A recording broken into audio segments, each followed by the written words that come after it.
In recent times, there has been a global shift in attitudes towards waste management, with policymakers, environmentalists, and other stakeholders advocating for the adoption of the 3 R's of waste management, which are reduce, reuse, and recycle, all aimed at promoting a circular economy. In Lagos State, the government is also championing the 3 R's of waste management and the circular economy. This is the crux of this summit. Consistently, our resources are being, challenged in terms of demands, in terms of how the government and the society can cope to manage all of these things. Now imagine that within that scarce resources, we see having people wasting, and we don't have opportunity or innovation for alternative resource management or second-hand use of some of our resources.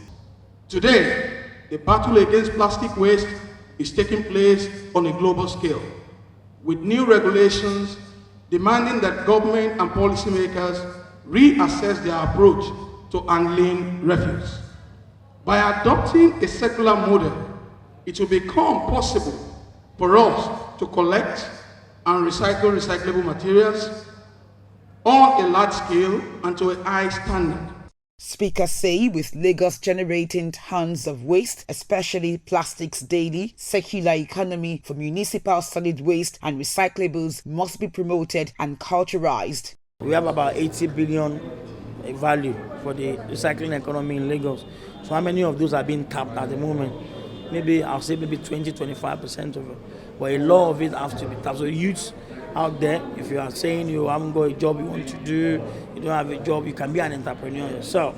As we see, 28 years is the average age of all the CEOs of recycling companies that we have in Lagos now, and that's phenomenal. There's a deficit in infrastructure, and we need to be able to set up the infrastructure that can support the system, because it's an ecosystem. So if you have the right infrastructure in place, where services can be provided, we can bring infrastructure closer to people in communities. It can help to enhance the sector. To achieve the Lagos State's vision of waste recycling and recovery, the informal practitioners of waste recycling, popularly referred to as waste pickers, must be formalized to build commitment, increase participation, and ensure the effective implementation of the circular economy. Bukola TAylor-cole, LTV News.